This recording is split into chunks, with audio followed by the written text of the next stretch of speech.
நீங்கள் பார்த்துக் கொண்டிருப்பது உங்கள் விஜய்.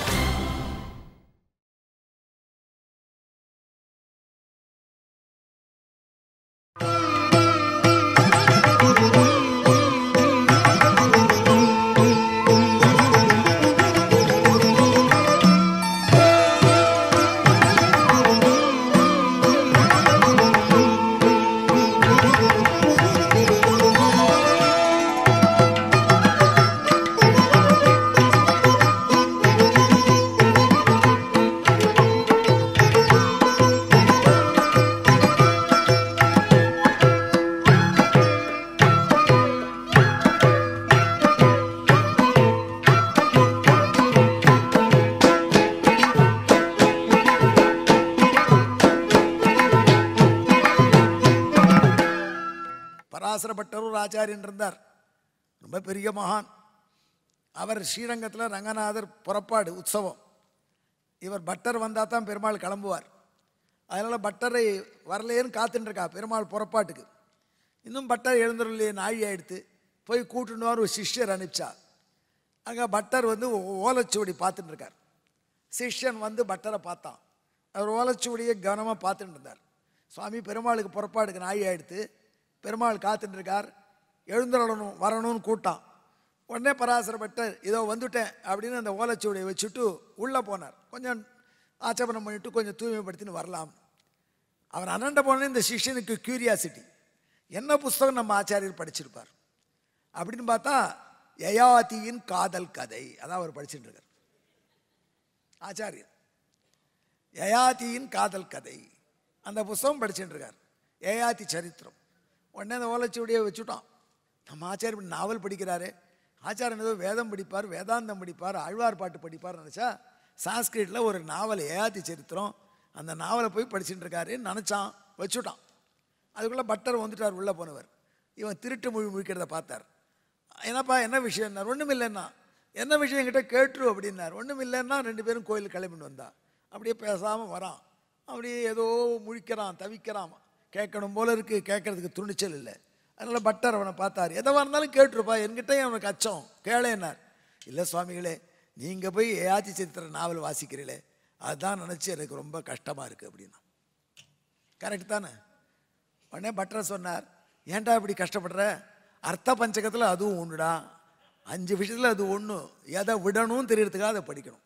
இதுலேருந்து சில பேர் டிவியில் உட்காந்து எங்கள் உபன்யாசம் கேட்டால் அவன் என்ன சொல்கிறான், அர்த்த பஞ்சகத்தில் ஒன்றை தெரிஞ்சுக்கிறோம், இல்லை அர்த்த பஞ்சத்தில் 5 தெரிஞ்சுக்கிறோம் உபன்யாசத்தில்.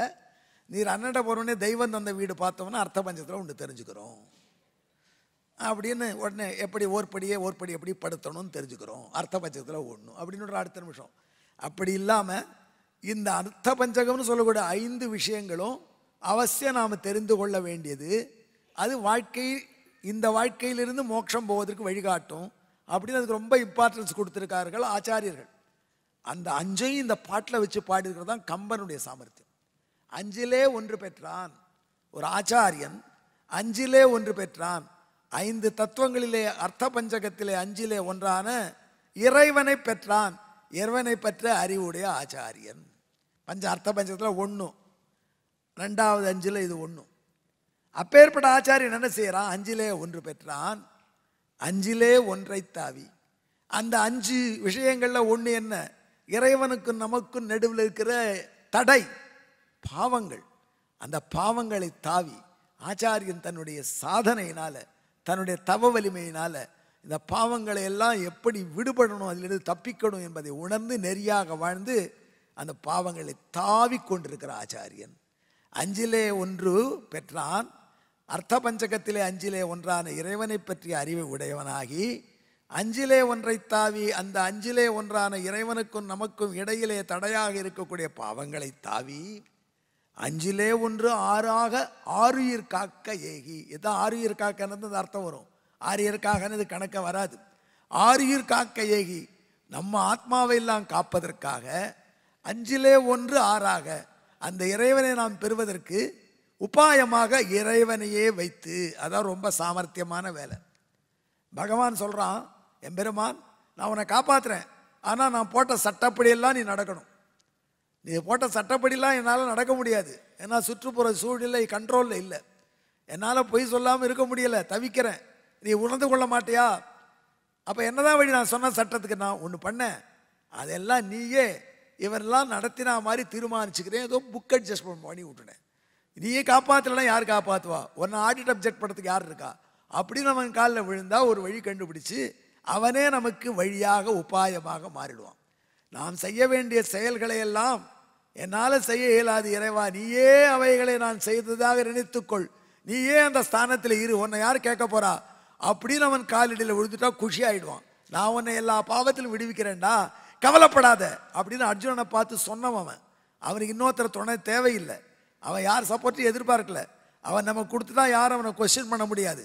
அப்பேற்பட்டவன் ஆகையினால அந்த எம்பெருமானை நீயே செய்து விடுன்னு கேட்குற அந்த புத்தியை நமக்கு கொடுக்கிறார் ஆச்சாரியன். 5லே 1 6 உபாயமாக பகவானே உபாயமாக ஆக்கி 6 காக்க ஆச்சாரியன் ஏகரார். ஒவ்வொரு இடமா போறார், சிஷ்யர்கள் இருக்குமிடம் தேடி போறார்கள். ஆச்சாரியர்கள் இருக்குமிடம் சிஷ்யர்கள் நாடி போகணுங்கிற நீதி போகி ஆச்சாரியர்கள் விஜய யாத்திரை போறேன்னு சிஷ்யர்கள் இருக்குமிடம் தேடி தேடி வந்து உபதேசம் பண்ணி அவர்களை எப்படியாவது திருத்தி இறைவனுக்கு வேண்டியவனா ஆக்க வேண்டும் என்று பார்ப்பார்களாம். அதை போல ஆஞ்சநேயர் சிஷ்யனான ஜீவாத்மாவான சீதாதேவி இருக்கும் இடத்தை நாடி போனார். 5லே 1 6ஆக 6 காக்க ஏகி 5லே 1 பெற்ற அணங்கை கண்டு. இதை மட்டும் ரொம்ப கேர்ஃபுல்லாக புரிஞ்சுக்கணும். 5லே 1 ஆன ஜீவாத்மா, அந்த ஜீவாத்மாவுக்கு பயம் வந்தால் தான் ஆச்சாரியன் அனுகிரகம் பண்ண முடியும். பயத்துக்கு தமிழ் வார்த்தை என்ன? இனிமேல் நெடுவில் கிளாஸ் இப்படிலாம் கேட்டேன்னு டிரான்ஸ்லேஷன் பண்ணுறேன். அச்சம் என்றால் பயம், பயம் என்பது சம்ஸ்கிருத வார்த்தை, அச்சம் என்பது தமிழ் வார்த்தை. அதை போல் தமிழில் இன்னொரு வார்த்தை இருக்குது, அணங்குன்னு ஒரு வார்த்தை. அணங்குங்கிற வார்த்தைக்கு பெண்ணுன்னு அர்த்தம், அணங்குங்கிறது பொம்மைன்னு அர்த்தம், அணங்குனா டான்ஸுன்னு அர்த்தம். அதுக்கு இன்னொரு அர்த்தம் பயம். அணங்குனாலும் பயம். சில பேருக்கு அணங்குனாலே பயம், அது வேற விஷயம். அணங்குனாலே பயம். அந்த அணங்கு என்பதற்கு அச்சம் என்ற ஒரு அர்த்தம் தமிழில். கம்பன் பாட்டுது. இந்த ஜீவாத்மாவுக்கு அச்சம் வந்த அப்புறம்தான் பகவான் அருள் வரும். இந்த சம்சார வாழ்க்கையில் அச்சம் வரணும் நமக்கு. அதுவே தன்னா இருக்குன்னு நினச்சிட்டான்னா அவனை காப்பாற்றவே முடியும். நீங்கள் பார்த்துக் கொண்டிருப்பது உங்கள் விஜய். அர்ஜுனனுக்கு அச்சம் வந்தது, அதன் பிறகுதான் கவலை வந்தது, சோகம் வந்தது, அதன் பிறகுதான் கீதை உபதேசம் வந்தது. ஆகையினால 5லே 1 பெற்ற அணங்கை கண்டு 5லே 1ஆன ஜீவாத்மாவுக்கு இந்த சம்சார வாழ்க்கையில் உள்ள பயம் வந்திருக்கிறத பார்த்த ஆச்சாரியன் அந்த ஜீவாத்மாவை பார்த்து சொல்கிறான், அயலார் ஊரில் நீ உன் ஊரில் இல்லை ஃபாரினில் இருக்க. நாமெல்லாம் இப்போ ஃபாரினில் இருக்கோம். அடப்பாவி மனுஷா டமாலும் எல்லாரையும் ஃபாரின் கழிச்சு போயிட்டேங்கிறீங்களா? அத்தனை பேரும் ஃபாரினில் இருக்கோம். நாம் எந்த ஊரில் இருக்கணுமோ அந்த ஊரில் இல்லை. இது நம்ம ஊரில் தான் இருக்கோம். இல்லை இல்லை, நாம் எல்லாருக்கும் ஊர் என்னென்னா வைகுண்டம். அப்படி போடு ஒரு போடு. நம்ம ஊர் வைகுண்டம். அப்போ இப்போ இங்கேயே வந்து சேர்ந்தேன்னா என்ன பண்ணுறது? உழைக்கிறதுக்காக வந்து செஞ்ச பாவத்தை அனுபவிக்க இங்கே வந்தோம். இங்கிருந்து அங்கே போய் சேரணும். ஆகையினால ஆழ்வார்கள்லாம் என்ன சொல்லுவா, உள்நாட்டு தேசு. அவளுக்கு ஒரு ரூல் இருக்குது. உள்நாடு வெளிநாடுன்னா ஆழ்வார்கள் பாஷையில் டிக்ஷனரியில் வேறு. அவள் பாஷையில் உள்நாடுன்னா வைகுண்டம், வெளிநாடுனா இந்த ஊர் நாம் இருக்கிற இடம். நாம் எல்லாமே ஃபாரினில் இருக்கோம். இங்கே இருக்கிறது லாய்க்கில்லை, அங்கே போய் சேரணும். ஆகையினால அயலார் ஊரில் ஃபாரினில் இருக்கக்கூடிய நம்ம பார்த்து அந்த ஜீவாத்மாவை பார்த்து சம்சார வாழ்க்கைக்கு அஞ்சுகின்ற ஃபாரினில் இருக்கக்கூடிய ஜீவாத்மாவை பார்த்து அதனுடைய பெவிலியனான வைகுண்டத்துக்கு அழைச்சிட்டு போகணும். அதனுடைய இருப்பிடத்துக்கு அந்த ஜீவாத்மாவை பார்த்து 5லே 1 பெற்ற அணங்கை கண்டு அயலார் ஊரில். ஆனால் வைகுண்டம் போகிற வரைக்கும் தாங்க முடியாது. அதெல்லாம் என்ன பண்ணுற நல்ல ஆச்சாரியன், 5லே 1 பெற்ற அணங்கை கண்டு அயலார் ஊரில் 5லே 1 வைத்தான். 5லே 1ஆன இது வரைக்கும் என்ன சொல்லிட்டோம்? அடையப்பட வேண்டிய பரமாத்மாவை சொன்னோம், அடையிற ஜீவாத்மாவை சொல்லிட்டோம், தடைய சொல்லிட்டோம், அந்த ஜீவாத்மாவுக்கு உபாயம் வழி ஆச்சாரியன் சரணாதி காண்பிக்கிறான்னு சொல்லிட்டோம். பாக்கி ஒன்று தான் இருக்குது. இது வைகுண்டலோக இன்பம். அந்த வைகுண்டலோக இன்பத்தை அயலார் ஊரில் இங்கேயே கொடுக்குறாளாம் நல்ல ஆச்சாரியால். இந்த ஊரில் இருந்துட்டு நல்ல கதையை கேட்டேள், நல்ல உபதேசம் கேட்டேள், நல்ல பகவத் விஷயம் கேட்டேள், அப்போவே வைகுண்டத்தில் இருக்கிற ஆனந்தம் இங்கேயே கிடைக்கிறது. அயலார் ஊரிலே 5லே 1 வைத்தான். அப்பேற்பட்ட ஆச்சாரியன் நன்மை அளித்து காப்பான். அவன் நம்மை நல்லதை கொடுத்து காப்பாற்ற வேண்டும் என்று இன்னொரு 5000 அர்த்த பஞ்சகத்தையும் இந்த பாட்டுக்குள்ளே கம்பன் சொல்லியிருக்கான்.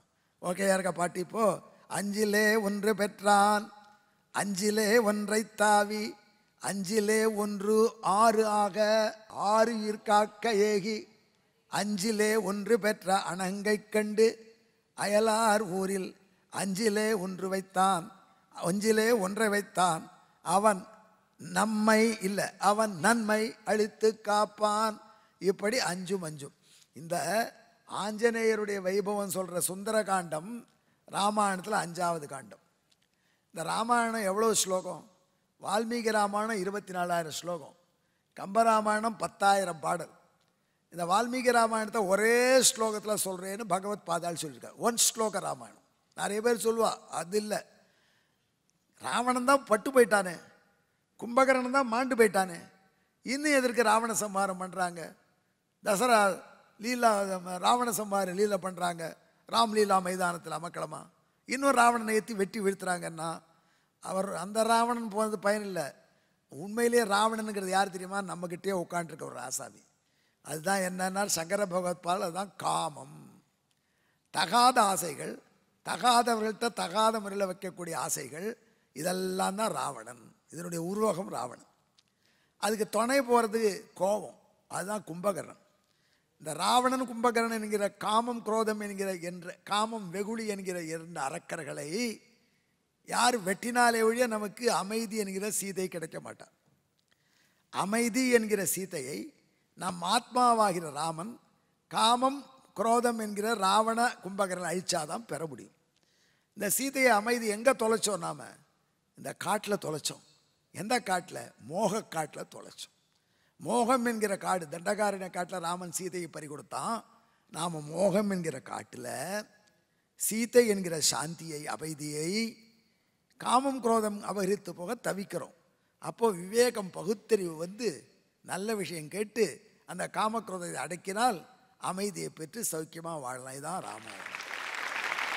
இது சங்கர பகவத் பாதாள் சொன்னார். சுவாமி வேதாந்த தேசிகன் இதை டெவலப் பண்ணி இன்னொரு விஷயம் சொல்கிறார்.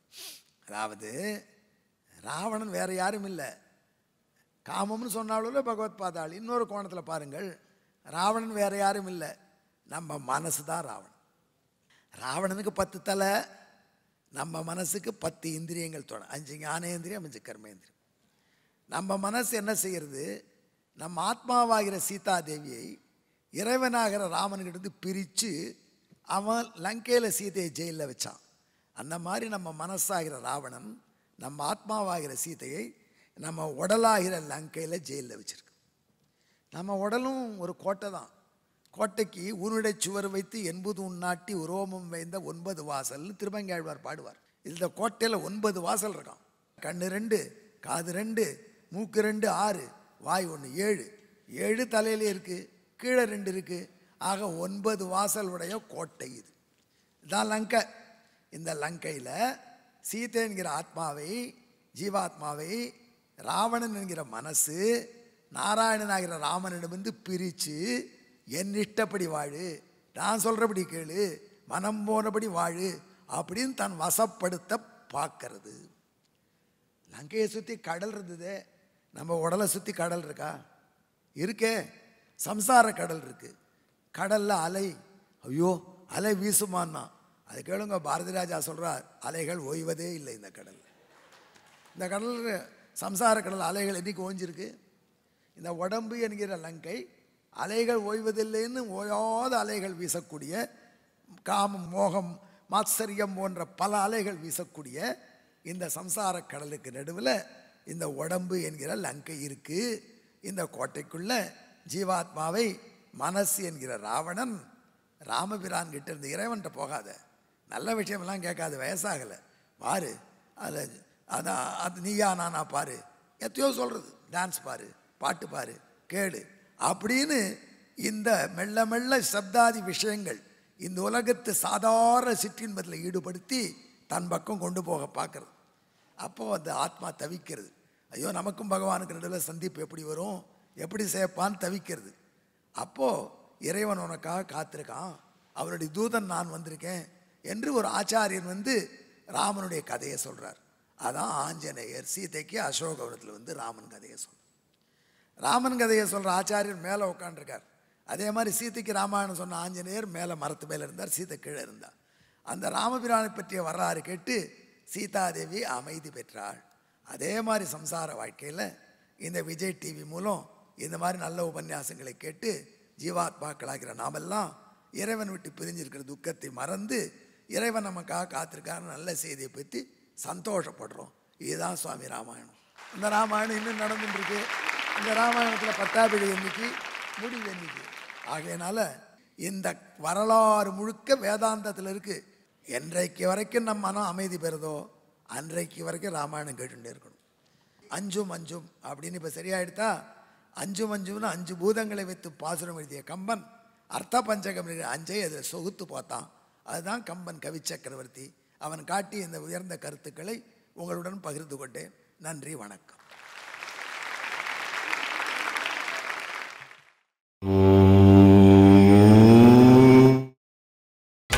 நீங்கள் பார்த்துக் கொண்டிருப்பது உங்கள் விஜய். உடையாளூர் கல்யாணராமன் குழுவினர் அவர்களுடைய நாம சங்கீர்த்தனம் இப்பொழுது மேடை அவர்கள் வசம். जानकी कांत स्मरणम जय जय राम राम मम पार्वती पतये हर हर महादेव गोपिका जीवन स्मरणम गोविंदा गोविंदा स्वामिनः जय आंजनेय स्वामी की जय शंख चक्रधर वैजयंतीधर चक्रधर वैजयंतीधर शंख चक्रधर वैजयंतीधर शंख चक्रधर वैजयंतीधर शंख चक्रधर वैजयंतीधर शंख चक्रधर वैजयंतीधर पीतांबरधर गोवर्धनोधर पीतांबरधर गोवर्धनोधर पीतांबरधर गोवर्धनोधर पीतांबरधर गोवर्धनोधर तुलसी माला शोभित कला माला शोभित गणा तुलसी माला शोभित कला माला शोभित गणा गमन हरि पंकज नाभा करुणगमन हरि पंकजनाभा विठ्ठल विठ्ठल जय जय विठ्ठल विठ्ठल विठ्ठल जय जय विठ्ठल विठ्ठल विठ्ठल जय जय विठ्ठल विठ्ठल विठ्ठल जय जय विठ्ठल विठ्ठल विठ्ठल जय जय विठ्ठल बोल विठ्ठल विठ्ठल जय जय विठ्ठल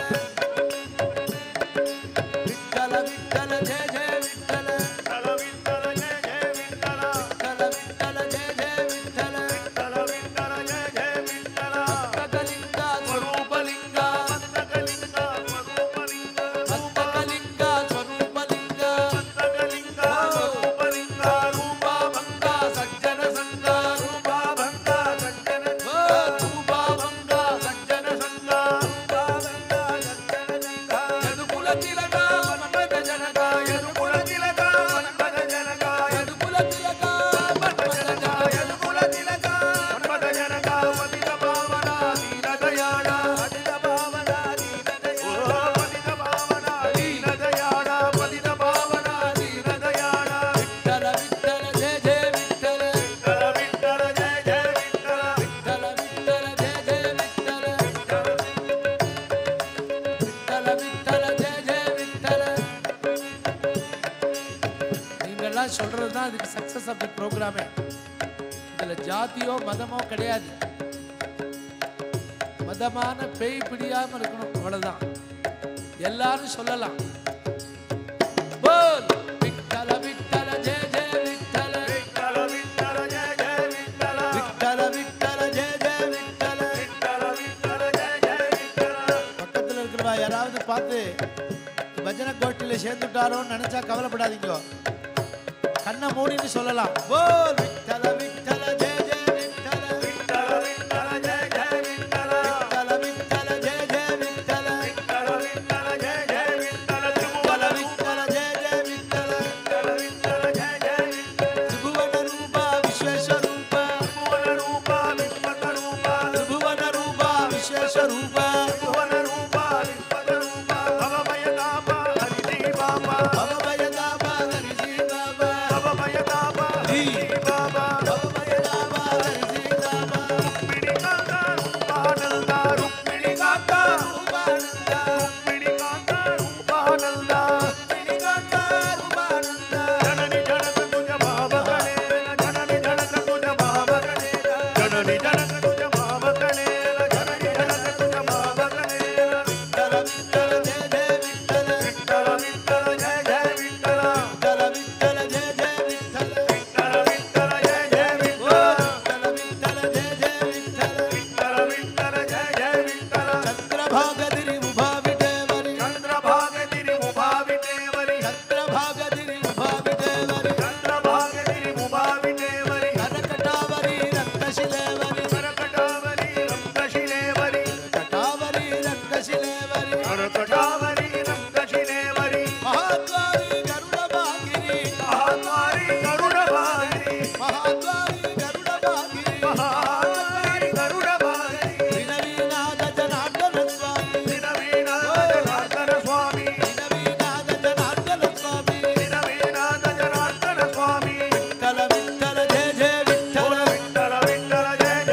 எல்லாரும்